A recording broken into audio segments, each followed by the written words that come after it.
Charles Bonchézy est avec nous. Bonsoir. Bonsoir. Vous ne représentez pas le barreau, même si vous êtes avocat au barreau de Kinshasa, à Gombe.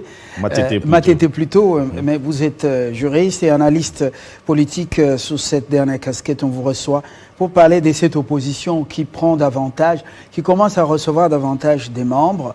Après Kabound, c'est Diongo qui vient de se prononcer aujourd'hui. Il se retourne contre le fils de son maître. C'est lui qui se disait allié, c'est grâce à lui que lui est sorti même de la prison. Exact. Et voilà, et aujourd'hui, il a retourné le couteau contre lui. Alors, quelle est votre analyse personnelle de cette microcosme, comment on appelle ça, de cette sphère politique congolaise au regard des déclarations, on commence par Kabound contre sa propre famille politique qu'il a quittée? Deux, trois choses. D'abord, sur le plan individuel, très peu de choses. Il y a très peu de qualité. En termes d'individus, je n'ai pas vu les gens qui ont quitté Usoras, ça veut dire Union Sacrée Alliée, dans les années 90, commencer à s'en prendre à des individus. Lorsqu'on a une divergence sur le plan d'idéologie, on se sépare. On n'a pas besoin de formuler des insultes pour ça. Je n'ai pas vu Kamere quitter le PPRD, commencer à insulter les gens du PPRD. Et donc, c'est une sortie très maladroite de celle de Kabound. Ça montre, à la limite, son niveau d'irresponsabilité face à quelqu'un qui prétend à des hautes fonctions, mais qui ne peut pas avoir ni réserve, ni respect aux institutions, ni respect aux animateurs des institutions. Somme toute, chaque individu a bien le droit de prendre sa ligne en termes de choix politique. Mais tout cela doit se faire dans le grand respect de la loi. Ça veut dire qu'il ne doit pas y avoir d'insultes et des diffamations.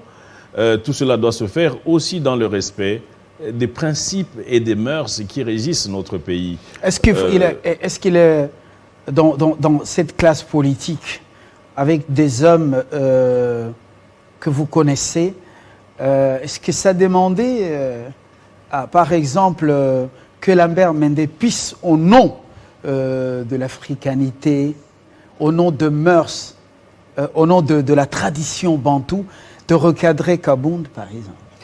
J'ai lu le papier de Lambert Mende. C'est un papier d'un aîné qui appelle son petit frère à un peu plus de retenue, à un peu plus de constance, de respect surtout.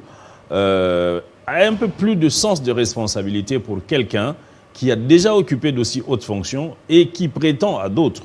Et donc, c'est vrai, ce papier-là a été important, mais je ne sais pas si Kabound a des oreilles et un cerveau suffisamment étoffé pour comprendre ce que les personnes raisonnables, en tout cas relativement raisonnables, peuvent lui dire à propos de sa sortie qui a été tout à fait maladroite, irrespectueuse des lois et qui l'expose dangereusement à des poursuites judiciaires. Ça, il ne faut pas s'en cacher. Vous ne pouvez pas dire du coup, du haut de tribune, que le président de la République est un danger pour l'avenir du Congo, que la page du président en cours, son pouvoir est passé, appartient au passé, etc. Alors qu'il y a des textes, des lois, la Constitution. Est-ce qu'il est le seul à l'avoir dit dans ce pays, sous Kabila? Souvenez-vous, le papa Tshisekedi, délimité d'heureuse mémoire, disait « Bokangelangai mwana hein? Bokangelanga mwana wana boyana ye vivant ». Et puis il y avait d'autres expressions, Bozongiseye na Rwanda. Donc, on ne va pas se cacher non plus. Est-ce qu'il y a une... Il y a quand même... c'est la même école, l'école UDPS. Kabound vous surprend-il dans son discours contre le président de la République? Pour quelqu'un qui a été vice-président de l'Assemblée, c'est quand même étonnant d'avoir une sortie. Déjà qu'il ait toute la liberté de s'exprimer et qu'il puisse en abuser, ça c'est grave. Mais ensuite, que ce soit des propos qui ont été prononcés à un certain moment par Étienne Tshisekedi ou par d'autres, ils ont été condamnés parce que des attaques personnelles en politique... Et Kabila Joseph n'avait pas fait arrêter Étienne Tshisekedi à cause de l'expression, par exemple, Bokangelanga mwana wana. Disons que par nature, Kabila ne réagissait à rien. Donc, ce n'était pas une personne de nature à être réactive, réactionnaire. Mais je ne suis pas très sûr, avec la jeunesse combattante de l'UDPS, qu'elle soit capable d'accepter toute critique virulente déjà envers leur autorité morale, fût-elle faite par Kaboun. Et donc, dans l'un ou dans l'autre cas, la virulence et le langage qui va jusqu'à constituer des outrages ne peut pas être accepté. Et donc, j'en appelle plutôt la classe politique à avoir un langage responsable, conciliant, mais plutôt intelligent, intelligible, parce que l'opposition ne se définit pas par cette virulence. L'opposition se définit par la proposition des alternatives aux politiques existantes. Mais c'est que, comme on a dit, même Chadari, Emmanuel ne le dirait pas, professeur d'université. Et puis, Vital Kamerhe semble être plus un homme d'État que beaucoup, quand même... beaucoup de ceux qui ont eu des soucis, mais qui n'ont pas gardé leur sens de responsabilité. Vous avez tout dit, en fait. Tout réside dans la mesure, la retenue, la constance, mais aussi la capacité de pouvoir réfléchir pour insuffler des changements, pas pour constater et se plaindre, mais pour proposer des alternatives qui soient à même d'apporter plus de solutions par secteur à chacun des Congolais, parce que gouverner, c'est apporter des solutions, c'est prévenir, c'est prévoir ce que va être le lendemain, mais ce lendemain, dès qu'on l'envisage, il doit être envisagé comme meilleur. Donc la question ne réside pas dans des attaques personnelles, dans le constat et les jérémiades, c'est des propositions d'alternatives en termes de réformes dans la gestion de la chose publique, en termes de réformes dans l'élaboration des textes comme Adolphe Muzito, l'ancien Premier ministre, le fait. D'adaptation au contexte des textes qui existent. Comme Jean-Pierre Bemba, les deux, vous sentez que le Congo a quand même des animaux politiques sur qui il peut compter au-delà de cette jeunesse dans l'exubérance de sa cervelle.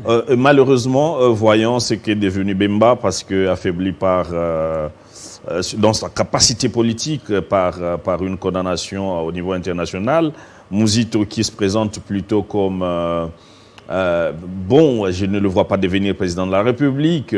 Et donc, je vois très mal l'avenir du pays si ceux qui vont se présenter comme leaders en 2023 auront la trempe de M. Kabound ou de M. Que vous avez cité là tout de suite, Franck Diongo, dont l'essence est de ne conjuguer qu'avec la transhumance politique, l'affirmation de soi. Et derrière eux, en fait, il n'y a aucune idéologie qui fuse, il n'y a aucun think tank qui est mis en place, aucune équipe de techniques, des techniciens, des technocrates qui les entourent pour être sûr que derrière eux, avec eux et par eux pourrait venir un certain nombre de solutions en faveur des Congolais. C'est des personnes qui ne sont arrêtées que sur elles-mêmes et avec des idées malheureusement qui ne sont pas très prospectives. C'est des idées qui se limitent à un diagnostic, du reste très parcellaire et même très, très lacunaire parce que c'est le constat et les plaintes. Quel est l'avenir qui devrait être proposé au regard de ce qui est constaté et ce qui est fait d'ailleurs par tout le monde? Constater que le pays marche ou ne marche pas, ça même un fou peut le voir, peut le dire. Mais l'essentiel, l'intelligence d'un politique ne réside pas dans le fait de faire des constats, ni de faire des jérémiades, mais plutôt de proposer des actions avec des méthodes, des acteurs et même préfigurer sur les questions budgétaires et des stratégies en tout cas, pour pouvoir apporter des solutions aux problèmes que tout le monde connaît. Ça ne sert à rien d'égrener la liste des problèmes qui existent parce que tout le monde les connaît. On termine par là justement. Charles Monchesi, quel espoir vous gardez pour l'avenir de ce pays avec des candidats autoproclamés déjà? Diongo apparemment a des ambitions pour diriger le pays. Kabound lui-même, au-delà de ce qu'on donne comme vrai motif, les carrés miniers dans les lois là-bas, il serait parmi les nouveaux riches, mais lui aussi prétend diriger le pays. Mouzito s'est déjà prononcé candidat, Fayoulou l'a fait dans la province de la Tiopo. Finalement, on aura combien de candidats présidents de la République? Et l'ensemble Sovide, Moïndo, de manière élégante, vient de quitter ensemble de Moïse Katumbi sans l'injurier. Quelle est votre analyse sur l'avenir de cette nation? L'avenir tel qu'il se présente là, maintenant sur le plan politique, me fait croire qu'il n'y a aucun candidat à ce jour qui ait le poids et qui puisse faire vraiment le contrepoids de l'actuel régime. Dommage, j'ai tendance à croire que les personnes qui ont difficile à se diriger elles-mêmes ne peuvent pas diriger les autres. Et je connais à peu près le parti de Diongo, je connais Kabound, je suis congolais, je vois Monsieur Mouzito que je connais aussi parfaitement bien, je vois Fayoulou.